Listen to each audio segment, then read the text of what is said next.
Road safety is a great concern to the whole community. People such as police, fire brigades and councils and their enforcement officers all play a part in ensuring the safety of our community. With our children, you, the supervisor, are the front line and therefore play the most important part in keeping our children safe. I love the students. It keeps me active. I feel I am a service to the community. The pay is good.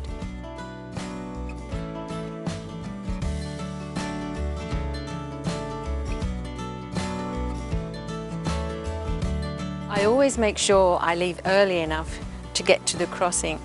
The students and parents depend on me to be there, and you never know if someone is going to be early or late, so it is important that I am on time. This is my uniform, my vest, hat, coat. I wear it at all times when I'm working. It's not a choice. The road rules say I have to anyway. I like the uniform, it says who I am. Not everyone can do my job. You need to be trained and work for the council. The uniform stands out and it keeps me safe, and the students and drivers see it, recognise me as a crossing supervisor and know they better take care. I'm proud of my uniform, so I keep it clean and tidy. I want to look professional, and part of that is looking neat. It also helps people see me. I want to be respected for what I do, and looking good is part of that. I like to make sure I'm neat and tidy. I shower and shave, do my hair in the morning before I go. I'm the council's face out in the street and I try to look my best.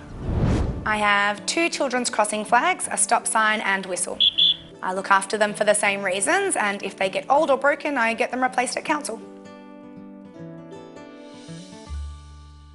If I wake up and don't feel well, I ring my supervisor at council. I try to let them know at least an hour before my shift.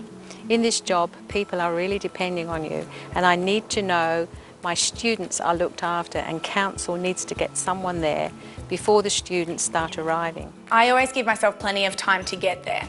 You never know what can happen on the way, and I like to get there with plenty of time to find a car park and set up so I can start on time. If I'm driving to the crossing, I like to park where it's not going to cause any problems.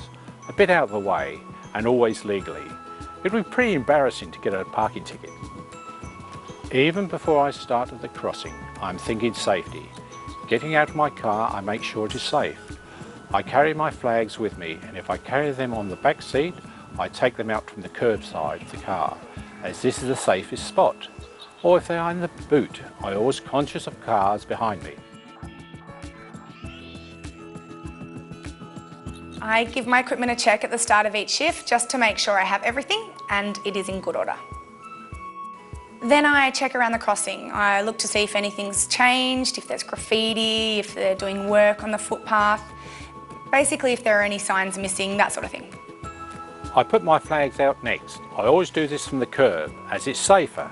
I do it from the side I'm already on. I'm always thinking about safety at the crossing.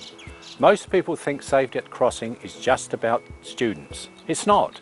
My safety is just as important. Once my flags are out, I go to the right side of the road.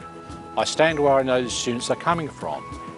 In the afternoon, it is on the school side. This way, I can control the students better.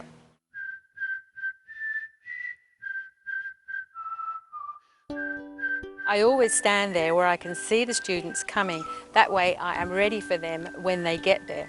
If you stand back or out of the way, they can be up to the crossing and starting over before you get there.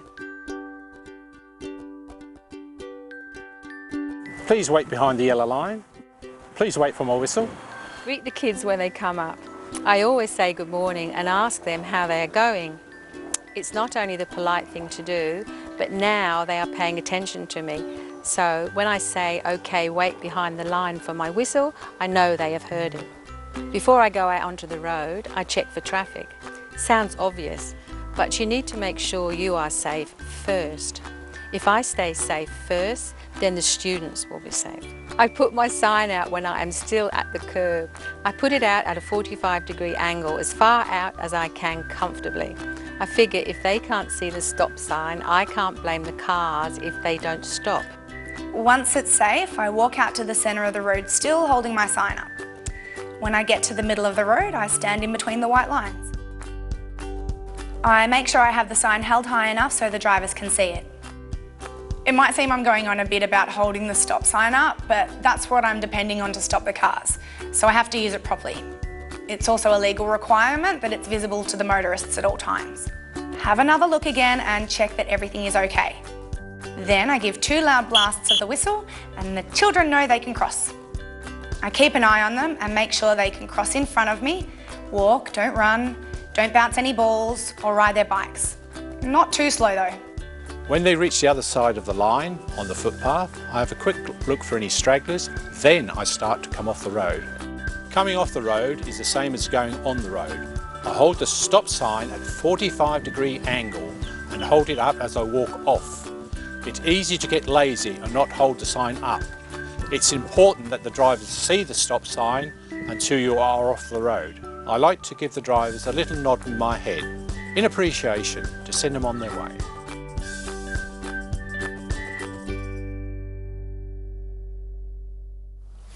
A crossing supervisor should give the children clear direction as they cross the road. Always remember to check for oncoming traffic in both directions before entering the crossing. Hold your stop sign at 45-degree angle. Proceed with caution into the crossing. Check to see that the children are safely across the line at the curb before you exit the crossing.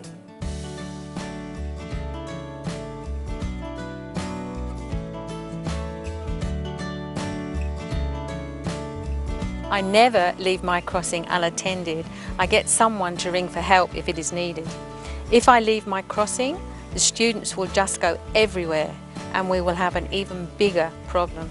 My responsibility is to look after the crossing and the students. They have to come first. No, the biggest problem is cars driving through the crossing or parking illegally. The parking is easy. I contact the council and they send an enforcement officer or the police to have a look. I'm not an enforcement officer, I leave that to the experts.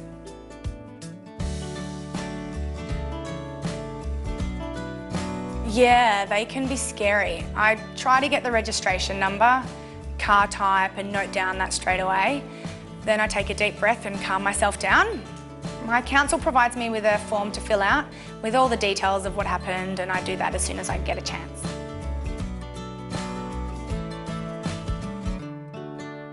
Not really. Most people are okay. You get the odd driver who's angry about something. I try to treat them as professionally as I can. It's not personal.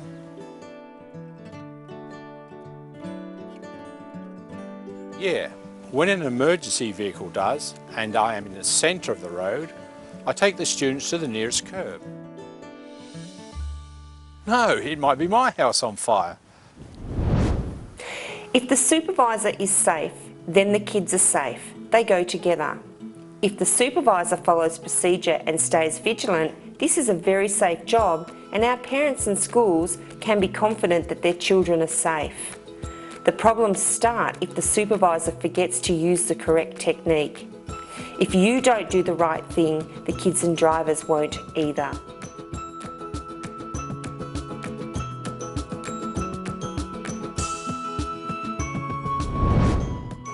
Traffic lights are a bit different to flagged crossings, and you need to be sure that you understand the differences. It's important to know the sequence of the lights, when they're going to change and how long the green man stays on. This allows you to get yourself and the kids ready and to get back before the lights change. You still need to go right out to the centre of the road and use your whistle.